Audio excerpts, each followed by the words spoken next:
నేను చాలా స్పష్టంగా చెప్తున్నా, 1956 నుంచి ఇప్పటి వరకు మొత్తం హైదరాబాద్లో ఉన్న చెరువులేంది, తెలంగాణలో ఉన్న చెరువులేంది, మూసి పరివాహక ప్రాంతం ఆ రోజు ఏముంది, 2014 నాటికి ఏముంది, 14 తర్వాత ఏముంది, చర్చకు మేము సిద్ధం. నువ్వు వస్తావా చెప్పు బట్టి, ఎవరు వస్తారు మీ తరఫున? ముఖ్యమంత్రి వస్తాడా, నువ్వు వస్తావా? నేను సిద్ధంగా ఉన్నా.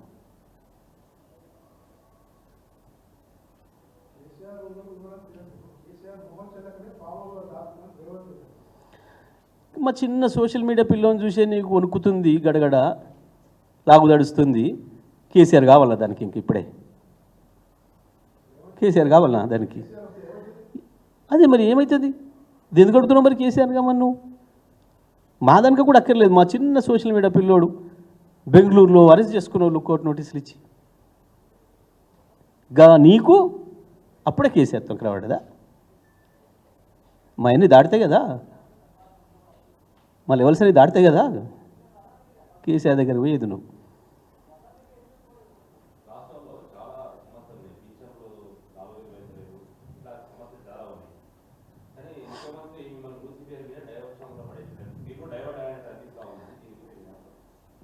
చాలా సమయం ఉంది. ముఖ్యమంత్రి మమ్మల్ని హైదరాబాద్ పేరు మీద, మూసీ పేరు మీద మమ్మల్ని డైవర్షన్లో పడేలే. ఒక దాంట్లో నుంచి బయటపడడం కొరకు ఇంకోటి సృష్టించుకొని డైవర్షన్ పాలిటిక్స్ చేస్తానని అనుకుంటున్నాడు ఆయన. కానీ ఎక్కడి పోవు, ఏది మర్చిపోరు ప్రజలు. అన్ని లెక్క రాస్తారు, అన్ని లెక్క రాస్తారు ప్రజలు. ఎక్కడికి పోతారు? ఇంకా సమయం ఉంది కదా. మేము కూడా అనుకున్నాం, మేము కూడా ఇంత తొందరగా మాట్లాడాలని అనుకోలే. టైం ఇద్దామని అనుకున్నాం. ఆయన 100 రోజులే పెట్టుకున్నా మేము 100 రోజుల కొరకు తొందర పడలే.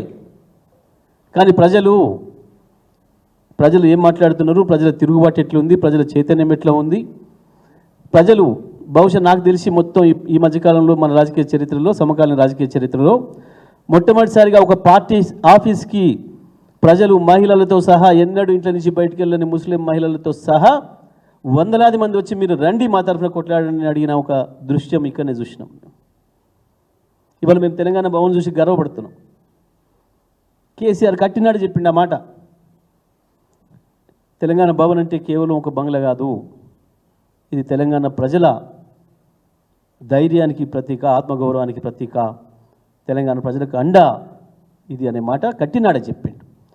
ఇవాళ మేము ఆ వచ్చే ప్రజలను చూసి మేము నిజంగా కూడా గర్వపడుతున్నాం.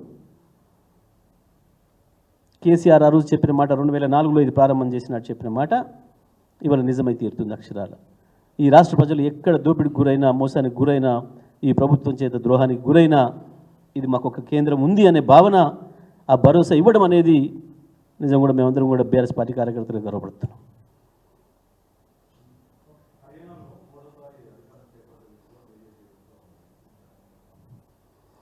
ఏముంటుంది వాస్తవానికి చెప్పాలంటే, సర్వేలన్నేమో కాంగ్రెస్ అని ఇచ్చిండ్రు ఏదో అనుకున్నాం. కానీ సరే, ఆ స్థానిక ప్రజలు వాళ్ళు ఎట్లా ఆలోచించారో కానీ ఇది ఒక రకంగా చూస్తే మళ్ళీ పార్లమెంట్ ఎలక్షన్ల కొరకైతే రాహుల్ గాంధీకి లాభమయ్యేట్టుగా నడుతుంది నాకు అడు ఓడిపోవడం అనేది. ఎందుకంటే ఆడ గెలిస్తే ఈ రేవంత్ రెడ్డి లెక్కనో, సిద్ధరామయ్య లెక్కనో ఈ స్కామ్ల సార్లు వచ్చి ఆడ కూడా కథం చేద్దారేమో ఆ కాంగ్రెస్ పార్టీని. ఈడ ఉంటుందా? ఈడ పాతాళంలో పోదు మళ్ళీ పార్లమెంట్ ఎలక్షన్ల వరకు. పాపం అదృష్టవంతుడైనట్టుండి ఆయన అక్కడ. వాళ్ళు ఏం ఆలోచించారు కానీ నాకైతే రాజకీయ విశ్లేషణ చేస్తే గిట్ట కనపడదు.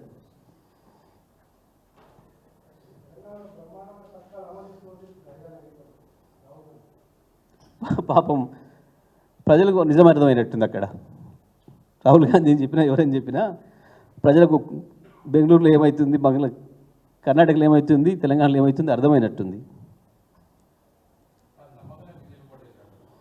నేనేమంటున్నా, వాళ్ళు ఏం ఆలోచించారో మనకైతే తెలియదు.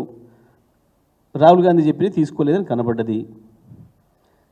మన దగ్గర కూడా కర్ణాటక ఎన్నికలు అయిన తర్వాత తక్కువ సమయంలో ఎన్నికలు అయినాయి కాబట్టి ఇక్కడ ప్రజలు కూడా మోసపోయారు. కానీ కొంచెం ఆలస్యమైన ఉంటే ఇట్లా ఉండేది కాదు ఫలితం.